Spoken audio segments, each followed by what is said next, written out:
हाँ, और आरएसएस को जो लोग आतंकी संगठन बताते हैं उन लोगों को ये बता दिया जाए कि बहुत ज़्यादा दिन तक जीवित रहने का भारत में अधिकार नहीं है आप लोगों को, कुछ दिन तक जीवित रह लीजिएगा तो रह लीजिएगा। हाँ, आरएसएस क्या भूमिका निभा रहा है? अगर आरएसएस इतना बड़ा राष्ट्रवादी संगठन है तो आरएसएस क्यों नहीं हस्तक्षेप करता जब आप कानून पे भरोसा नहीं करते? ऐसा है ना, आरएसएस क्या है ना, देश के संविधान और नियम से चल रहा है। पे आपको मोबाइल का नेटवर्क नहीं मिलेगा, लेकिन वहाँ पे आपको आरएसएस की शाखा मिलेगी, वहाँ पे आपको आरएसएस के लोग मिलेंगे, कार्यकर्ता ग्राउंड पे काम करने वाले। तो भैया आरएसएस ने हमारे भारत को दिया ही है, भारत से कुछ लिया नहीं है आज तक। चलिए, कई लोग या तमाम विपक्षी नेता हो गए या मुस्लिम नेता हो गए, वो ये सवाल उठाते हैं कि जो आरएसएस है क्या वो वास्तव में राष्ट्रवादी है या आतंकवादी है?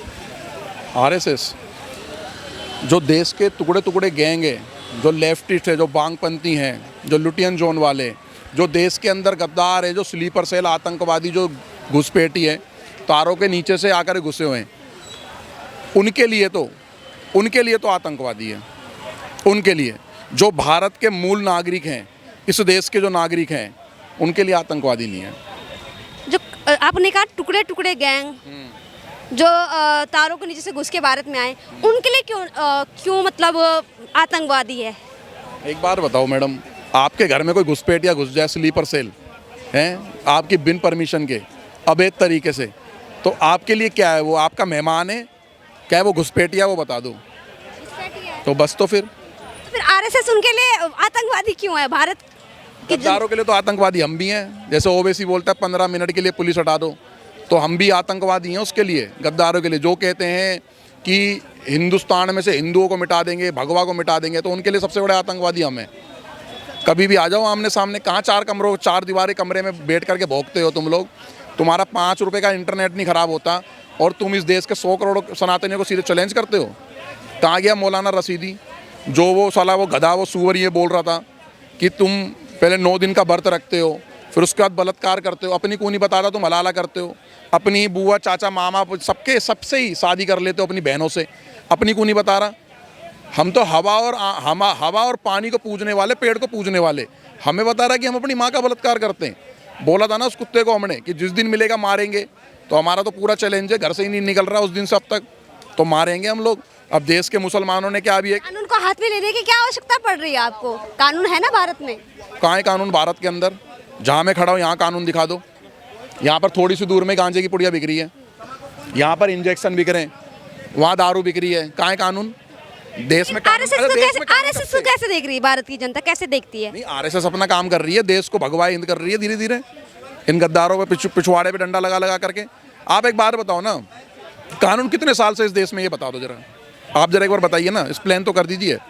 जब से बलात्कार बंद हो गए, डकैतियाँ बंद हो गई, नशे की जो तस्करी होती है भारत में बंद हो गई, कानूनी कमज़ोर है, कानूनी लचीला है। यहाँ पर इसी देश में 3-3 साल की बच्चियों के बलात्कार देखें हम सुनते मुगल आए थे हमारे भारत में, जितने पेड़ पे पत्ते नहीं हो उतने तो हमारी बहन बेटियां ने नंगी लटका दी, ये सुनते हैं। तो वही काम आज भी हो रहा है। कोई महरौली में मार रहा है। अब तो मैं कह रहा हूँ घाटा के अंदर, जोनापुर के अंदर जो बड़े बड़े चौधरी बनते थे ना, बड़े दादा, घाटा के अंदर हिंदू परिवार को मार दिया इन मुसलमानों ने, बहन बेटी के बाल नोच रहे। भजनपुरा के अंदर बीच में एक कॉलोनी है, उसके अंदर मार रहे, पथराव कराए उन्होंने कल रात को। आरएसएस क्या भूमिका निभा रहा है? अगर आरएसएस इतना बड़ा राष्ट्रवादी संगठन है तो आरएसएस क्यों नहीं हस्तक्षेप करता जब आप कानून पे भरोसा नहीं करते? ऐसा है ना, आरएसएस क्या है ना, देश के संविधान और नियम से चल रहा है। ठीक है जी, जिस दिन देश का संविधान नियम ढंग से नहीं ऑपरेट हो रहा और ज़्यादा स्थिति हिंदुओं की अगर ख़राब होने लगी, इस तरीके से हत्या होने लगी, तो फिर देखी जाएगी। फिर तो हम आरएसएस से बोलते हैं एक बार आह्वान करें, हम तो मोहन भागवत जी से बोलते हैं एक बार आह्वान करें। आप कहाँ, ये छोटी मोटी बात है ये तो। क्या महत्वपूर्ण भूमिका निभा रहा है आरएसएस भारत के लिए, देश के लिए? पहले तो जो ये प्रश्न उठाता है, मैं उनसे पूछना चाहूँगा, उसने आज तक हमारे भारत में रह के क्या उखाड़ लिया? उसने हमारे भारत के लिए क्या कर दिया? अब मैं आरएसएस की बात बता दूं, जब 1962 का युद्ध हुआ था तब फ्रंट लाइन पे अगर कोई फौजियों की और वहाँ के लोगों की मदद कर रहा था वो आरएसएस था। अभी कहीं पे भी बाढ़ आ जाए, भूकंप आ जाए या कोई भी आपदा आ जाए तो सबसे आगे खड़ा रहने वाला और सबसे पहले समर्थन करने वाला वो होता है आरएसएस। अगर कहीं भी कोई गरीब गुरबा कोई फंस गया हो या किसी को शिक्षा नहीं मिल पा रही है, तो ऐसे प्राचीन जहाँ पे आपको मोबाइल का नेटवर्क नहीं मिलेगा, लेकिन वहाँ पे आपको आरएसएस की शाखा मिलेगी, वहाँ पे आपको आरएसएस के लोग मिलेंगे, कार्यकर्ता ग्राउंड पे काम करने वाले। तो भैया आरएसएस ने हमारे भारत को दिया ही है, भारत से कुछ लिया नहीं है आज तक। जितने भी बड़े बड़े आपको मुख्यमंत्री मिलेंगे या जितने भी बड़े बड़े पद वाले ज्ञानी लोग मिलेंगे वो आपको आरएसएस से मिलेंगे। तो भैया अब जो जाहिल हैं, जो जिसके दिमाग में सिर्फ एक ही चीज़ चल रही हो कि भैया मुझे जिहाद करना है, मुझे गजवाए हिंद करना है, उनको आरएसएस की महत्वता नहीं समझ में आएगी। मैं जितने भी लोग आरएसएस पर सवाल उठा रहे हैं वो गारंटी के साथ मैं आपको बोलता हूँ वो लोग सिमी जैसे आतंकवादी संगठन का और पीएफआई जैसे संगठन का समर्थन करते होंगे। और मैं उनसे पूछना चाहूँगा कि भैया मुझे एक मुसलमान संगठन बता दो जो कहीं पर भी आपदा आई हो, भूकंप आया हो, सुनामी आई हो, बाढ़ आया हो, भूखमरी छाई हो और वहाँ पर उस मुसलमान संगठन ने जाके फ्रंट फुट पे काम करने का काम किया हो। मैं अभी आपके चैनल पे माफ़ी मांग लूँगा। लेकिन अभी जैसे आरएसएस ने अपना ऑफिस बनाया है केशव कुंज, उस चीज़ को लेकर भी सवाल उठाए गए थे कि आखिरकार इतना पैसा कहाँ से आया है, क्यों इस तरह से इतना बड़ा ऑफिस बनाने की क्या ज़रूरत है, तो उस पर क्या कहना है? देखो, जिसने ये सवाल किया पहले तो मेरे सामने उसको लाओ, मैं उससे पूछूंगा कि तेरे बाप ने या तूने 1 रुपए की एक चवन्नी उसको दी हो आरएसएस वालों को कि लो भैया आपके ऑफिस बना दो। जब तुमने 1 रुपया दिया नहीं है तो तुम्हें क्या हक है सवाल उठाने का?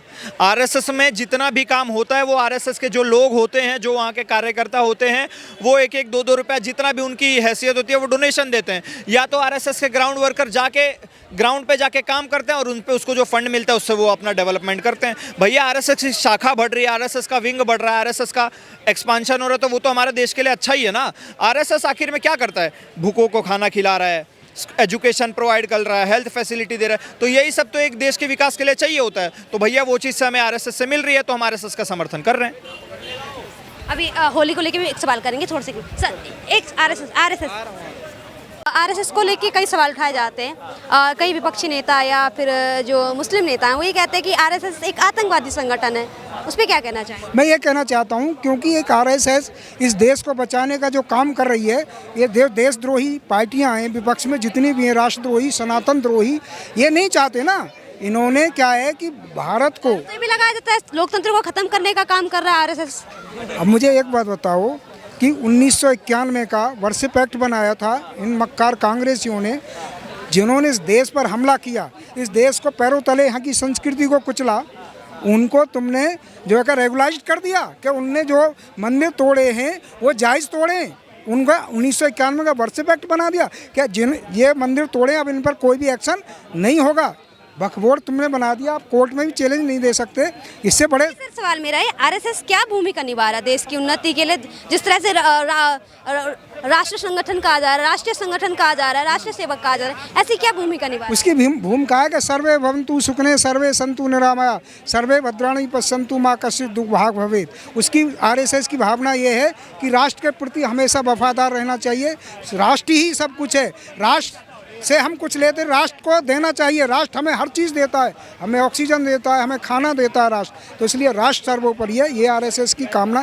परंतु जो देश के खिलाफ षड्यंत्र रचता है, देश को ख़त्म करने की बात करता है, इस सनातन संस्कृति को जो ख़त्म करने की बात करता है, राष्ट्र आरएसएस ऐसे निकम्मे लोगों के, ऐसी निकम्मी पार्टियों के खिलाफ खड़ा है और हमेशा खड़ा रहेगा।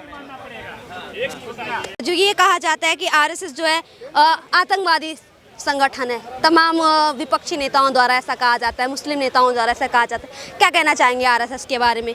कौन मूर्ख ऐसा बोलता है कि आरएसएस से मैं जुड़ा हुआ हूँ? मैं प्राथमिक और प्रथम वर्ग शिक्षित आदमी हूँ, आरएसएस से ही जुड़ा हुआ हूँ। नाम क्या होगा? मेरा नाम अभिषेक है। और आरएसएस को जो लोग आतंकी संगठन बताते हैं उन लोगों को ये बता दिया जाए कि बहुत ज़्यादा दिन तक जीवित रहने का भारत में अधिकार नहीं है आप लोगों को। कुछ दिन तक जीवित रह लीजिएगा तो रह लीजिएगा। और ये लोग मूर्ख लोग हैं, इन लोगों की बातों को आप लोग सीरियस लेते हैं। आप लोग वायरल कीजिए बयान को, खान सर जैसे जिहादी से बचिए, बस यही चीज़ कहना है। जय हिंद। आपका क्या नाम होगा? मेरा नाम सोनू कुमार। कहाँ के रहने वाले हैं? बिहार का रहने वाले। बोल रहे कैसे? हैं कि मैम हिंदू मुस्लिम करने से हिंदू का खतरा नहीं चला जाएगा। हमको जनसंख्या नियंत्रण कानून लाना पड़ेगा। आप बस आए, जब चुनाव होगा हिंदू मुस्लिम किए हैं, आपका वोट मिल गया, आप चुनाव जीत गए, बाकी पब्लिक कहीं चले जाए, उससे कुछ नहीं होने वाला है। जब तक जनसंख्या नियंत्रण कानून नहीं आएगा तब तक हम लोग 3-7 के रेशियो में नहीं रह सकते। उन लोगों की जनसंख्या बढ़ते जाएगा, हम लोग की जनसंख्या घटते जाएगा, एक न एक दिन उन लोग कब्जा करेंगे। एक सवाल है, हिंदू मेजोरिटी में होते हुए भी क्यों कट्टरपंथी ऐसी धमकी दे रहे हैं कि होली को लेकर कि अगर होली खेली जाएगी तो पत्थरबाजी हो जाएगी, इस तमाम तरह की। अब वो कह रहे हैं तो उन पर कानूनी कार्रवाई किया जाएगा सरकार। ठीक है, कट लगा दो यार थोड़ा। हमारे